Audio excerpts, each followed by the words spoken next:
Hey, and welcome to Connect with Scripture. My name is Jason Hildebrand, and we are so glad that you have joined us as we work through the life of David. Here on Connect with Scripture, we read Scripture together, and then we chat about it, see what was meaningful with us, what engages with us. So we'd love for your feedback in the comments section here in YouTube.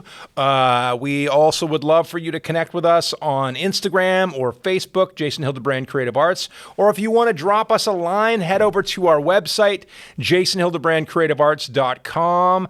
Let us know, shoot us an email, let us know what you're thinking about our Connect with Scripture program or our exciting new Unlock the Story, where we unpacked artistic creative practice within the context of faith. We're really interested in what you have to say, so let us know. And we love to hear from you. So we're working through the life of David here, and we just had David be anointed by as king, and he has, in our last week, we walked through this notion of spiritual intelligence. What does God have to say for us with the big and small decisions we have in our lives? And today we are going to move into a section where David does the opposite of what he had done last week, which is listen for God's voice. But in this one, he actually does not listen at all. And so why don't we read together 2 Samuel chapter 6, and we're reading through the Message translation, and then we'll have a little chat about it, and then I'll let you know the exciting things that we have going on with Jason Hildebrand Creative Arts. Reading from the Message translation because we love that translation. Many other translations we love as well, but it flows really nicely. 2 Samuel? I don't think it's Chamuel. I think it's Samuel. 2 Samuel chapter 6. Here we go. David mustered the pick of the troops of Israel, 30 divisions of them. Together with his soldiers, David headed for Baalah to recover the chest of God, or the Ark of the Covenant, which is another word for it, which was called by the name God of the angel armies. I love that about Eugene Peterson. He always refers to it as God of the angel armies.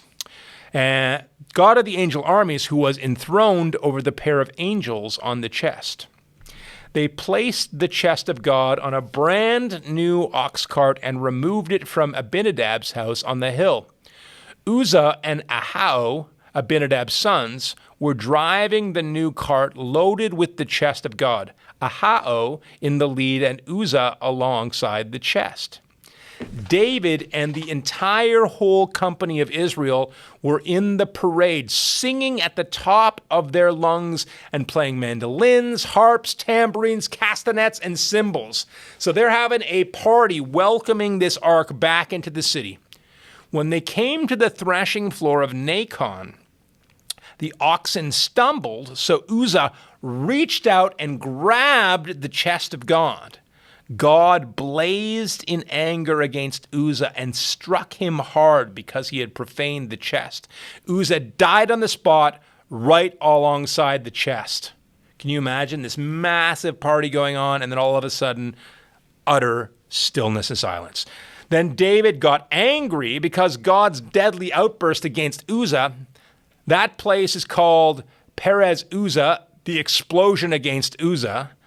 David became fearful of God that day and said, the chest is too dangerous for us to handle. How can we ever get it back to the city of David?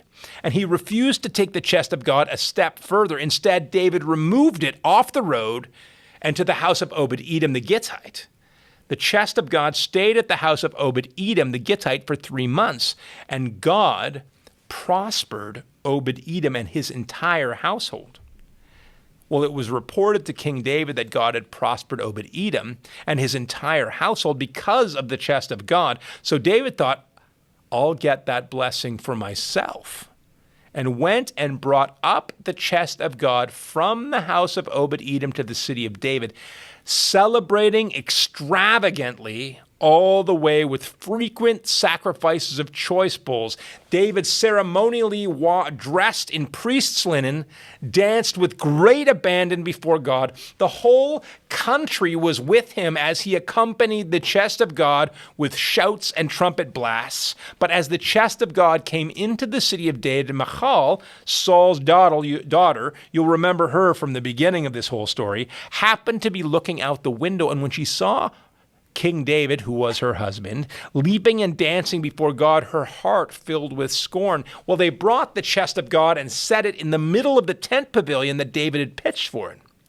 Then and there, David worshipped, offering burnt offerings and peace offerings. And when David had completed the sacrifices of burnt and peace offerings, he blessed the people in the name of the God of the angel armies, and handed out to each person in the crowd, men and women alike, a loaf of bread, a date cake, and a raisin cake, and then everyone went home.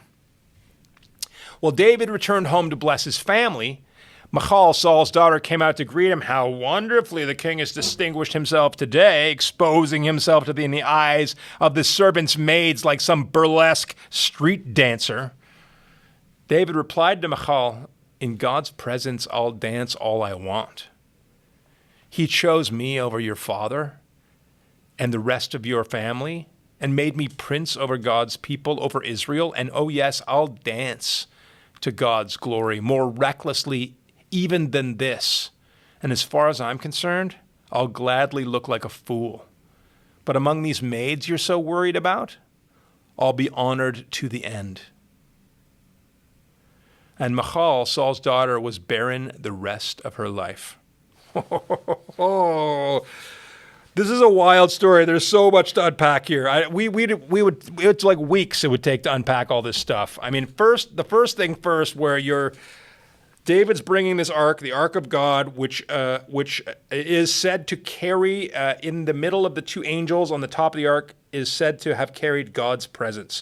So he's literally carrying God's presence from where it's been stored for the last while into the main hub of his city, of the city of David, into the kind of the capital city. And in the midst of it, they do something that they're not supposed to do. Now, it's not in the text, but there was a way that God had commanded the priests to carry that ark on a certain poles, and they didn't do that. They put it on a new ox cart. And there is suggestions that these two sons of Uzzah were kind of defiant, and the whole family, this priest family, there was some issues going on with them. And so, God's anger doesn't just blaze out because he's mad at these people. He's mad because they didn't do what God had commanded them to do. And so David gets freaked out. He's like, I got to leave it here. And then David realizes that it actually didn't have anything to do with the ark, because the ark was blessing the family that it was at. So he brings this up, and then David essentially dances in his underwear before the entire nation of Israel. And the notion of being wildly abandoned to God is something that we don't even know what to do with in our very proper North American culture. What does it mean to be wildly abandoned to God? And it's a question that I have. In my worship of God on my own, what does it mean to literally remove all of the barriers, to strip away all of the walls that are in between me and God, so that I give God all of myself as God gives him all of his self to me? And I know that we get into the whole thing about God being a he, but God is Trinity, Father, Son, and Spirit. So God is not male or female. But this notion of God's presence being fully present with me and me being fully present with God, and what does that mean for us in today's day and age? And then what does it mean to be wildly abandoned in front of people? And what is the point of that? I mean, David just sets the bar for his nation, saying, this is the way we worship. We worship with wild abandon. And Saul's daughter was very grumpy about that. It seems that she was proper, and it seems that that was not the thing you did in Saul's house. And so she takes a strip off him when he gets home, and he just says, you know what? I'm going to become even more undignified. That's not this translation I read, but in another translation it says, I will become even more undignified than this. But by these slave girls you spoke of, I will be held in honor. And I wonder what it means for us to be wildly abandoned to God, that we might be held in honor by those who experience us being wildly abandoned. Now, that I'm not saying being a crazy person and being grumpy. I think one of the challenges in our day and age, and I've seen this happen on social media all the time, is we put out these statements we think would be from God, and then we get everybody riled up, and then we have a big war of opinions about Scripture and ideals, and that's not what I'm talking about. But what I'm talking about is, how are we wildly abandoned in devotion to God? What does that look like? And what does that look like in front of those who do not have a relationship with God? How does our abandonment to the Spirit then reflect on who we are and who God is in our culture? I think it's a very important question to ask. What does our devotion look like? How are we wildly abandoned? And how does then that reflect on who God is, and inviting people into relationship with the God of the universe, who is worthy of being wildly abandoned to? Very exciting stuff, and very humbling stuff, and very important to consider. Well, thanks for joining us on Connect with Scripture. Head on over to our Instagram page and our Facebook page, Jason Hildebrand Creative Bites. Please subscribe and like, and let your friends know about this YouTube channel. Please check out our Unlock the Story channel, or our Unlock the Story on this channel. We have lots of cool things coming up. We'll have a Psalms and Reflections film project that's coming up.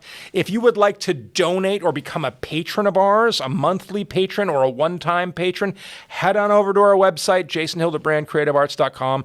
Click on donate, and anything over $20 you will receive in Canadian. Well, you will receive a tax receipt for that. Or if you would, you're like, you know what, I just came into an inheritance and I have a lot of money, Well, we have a lot of projects that need funding. So you feel free to say $10,000. We want to donate $10,000. We would receive that money, and it would be put to excellent, excellent use.